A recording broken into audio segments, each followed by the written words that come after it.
প্রধানমন্ত্রী নরেন্দ্র মোদী বিমস্টেক শীর্ষ সম্মেলনে যোগ দিতে 2 দিনের থাইল্যান্ড সফরে যাচ্ছেন।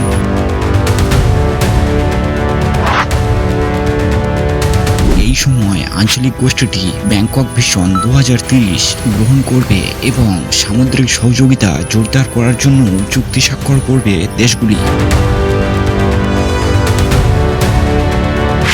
শুক্রবার বিকালে মায়ানমারে আঘাত হানা বিশাল ভূমিকম্পে ব্যাংকক সহ থাইল্যান্ডে যে ক্ষয়ক্ষতি হয়েছে তাতে থাইল্যান্ড তাৎক্ষণিকভাবে ক্ষতিগ্রস্ত হলেও 2রা এপ্রিল থেকে 4 এপ্রিল পর্যন্ত অনুষ্ঠিত বিমস্টেক শীর্ষ সম্মেলনের প্রভাব সম্পর্কে তাৎক্ষণিকভাবে কোনো ইঙ্গিত পাওয়া যায়নি।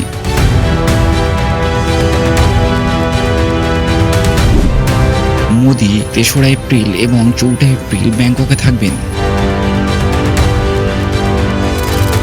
ভারত ও থাইল্যান্ড ছাড়াও বে of Bengal initiative for multi-sectoral technical and economic cooperation এর সদস্য যথারীতি শ্রীলঙ্কা, বাংলাদেশ, মায়ানমার, নেপাল এবং ভুটানও এই অনুষ্ঠানে অংশগ্রহণ করবে বলে জানা গিয়েছে।